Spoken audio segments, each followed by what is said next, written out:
Let's now turn to treatment for schizophrenia. In looking at an overview of treatment, our primary weapon, honestly, is medication. So we're going to talk a lot about medication so that you understand it, and if you're working with folks that have schizophrenia, you have a context for working with them. In addition to medication, we support folks with psychological and social types of interventions, and OT approaches are very valuable and valid, and they include skill building, environmental modification, and a connection to community. So check out the presenter notes for more information and more resources, and we'll come back to the OT approaches at the very end of this lecture.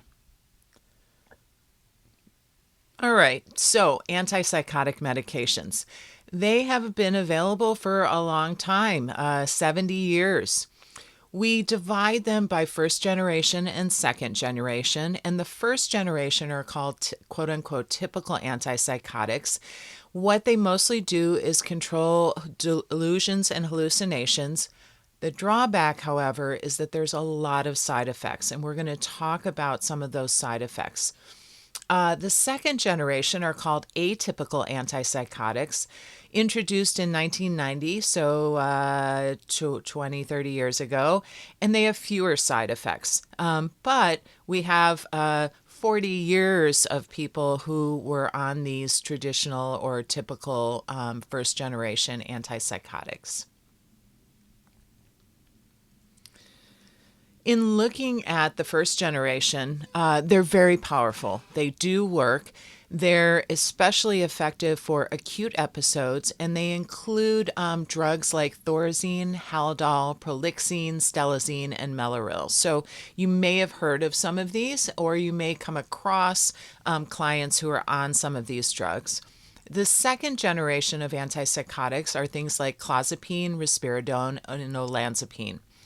And I'm not going to get into the depths of that, but do check out the presenter notes, and you can get more information if you're a pharmacology buff like I am. So typical antipsychotic side effects are, as I said, plentiful. We have dry mouth, constipation, sedation, blurred vision, drowsiness, dizziness, sexual dysfunction, tremors, and something called tardive dyskinesia, which we'll be talking about in a minute. So imagine you're a person that has a mental health issue, and you trade up your delusions and hallucinations and potential negative symptoms for all of these other symptoms. So we call them side effects, but in reality, for the person that's taking the drugs, they are effects as well. So it makes it difficult because because you're not any comfortable in the world than you were when you weren't taking the antipsychotics, potentially. In many cases, the delusions and hallucinations are really intense, and so trading for all of these is actually an okay trade.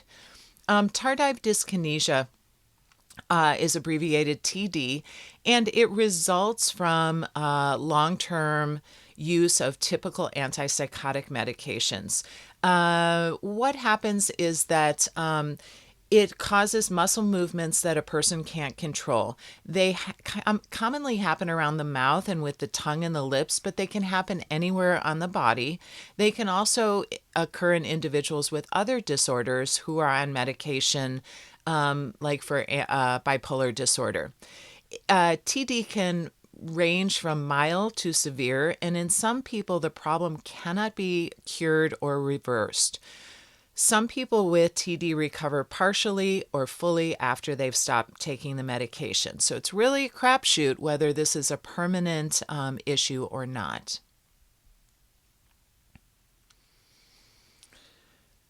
There are two different kind of clusters of side effects. On this slide, we're going to talk about first generation medication again and the anticholinergic side effects. So that is, as you're reading, the blurred vision, constipation, dry mouth, urinary retention, all of those things, including a number of cognitive issues. And one thing to note as OTs is that the fall risk for older adults goes up because of this confusion, lightheadedness, memory impairment, etc. Low potency agents have high anticholinergic effects and something called low EPSE, which stands for extrapyramidal side effects. And these are the things that include movement disorders like tardive dyskinesia or TD, and also tremors. So the anticholinergic side effects, sorry, I've been talking an awful lot today, are this constellation. And now we're going to talk about the other set of side effects, which are the extrapyramidal side effects, or EPSE. So these include things like dystonia, which is an involuntary and sustained contraction of a muscle. The muscle grips and it does not release. Parkinsonianism, like tremors, and something else called pill rolling. So pill rolling is this movement of one's fingers around and around and around as if you're rolling a little pill. The high end, of course, akathisia, which is being very fidgety, pacing, restless, walking in circles, which when you combine it with the with the disorganization of motor, you're trading one sort of movement for another kind of movement. So it can be tricky. And finally, also TD, which we'll look at in detail on the next slide. So high potency agents like Haldol have high EPSE and conversely low anticholinergic effects. So you either have high EPSE and low anticholinergic or vice versa. And different medicines are more likely to produce one or the other. So TD, as I said, is a neurological syndrome. It's caused by long-term use of antipsychotics, and some of the common movement patterns are grimacing, tongue protrusion, or lip smacking, as you can see in this photo. There's also rapid movements of various parts of the body, and it's involuntary. This slide is linked in your presenter notes, and it's a very nice actual series of videos. So it's from YouTube, and once you're hooked into the YouTube channel, there's a series of videos. They're like about 12 years old, so kind of old, but they really demonstrate very nicely all of the movement disorders and especially TD. So do check it out so you can get a real good idea of what that looks like. Now we're going to turn to the medication side effects from second generation meds. And if you'll recall, these are the medications that came out in the 90s, and they have a different kind of set of side effects. So agranulocytosis is one of those side effects, and it's pretty dangerous. It's a reduction in the white blood cells, that's what WBC stands for, that leads to susceptibility to infection or death. So our white blood cells are our infection-fighting agents, and it reduces them. There's also a lot of weight gain and potentially diabetes, and a risk of metabolic syndrome. So the one's sugars and fats are not effectively metabolized. All right, so that's the second generation. And now OT intervention approaches. So our first line is skill building, as with so much, right? So we have the areas being cognition, social skills, ADLs and IADLs, and other areas of occupation. So we're literally helping people build skills. We can also work on modifying the environment to account for sensory needs, to simplify tasks, and to make a better match between the person and their environment. And finally, we can help with, well, not finally, almost finally, we can help with one's connection to their community. So through supported employment, social support groups, supported housing, activity groups, etc.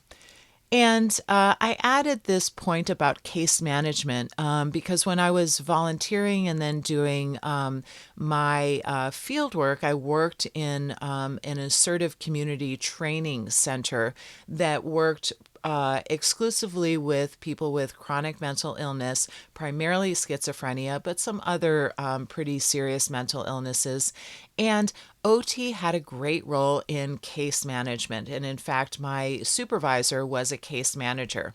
So if you think about it, we're really well suited to case management because we're used to being able to see an overview of a person's functioning and then to drill into various areas of occupation and even various activities and the activity analysis that may be necessary to figure out what is difficult or maladaptive in a person's approach to engaging in activity.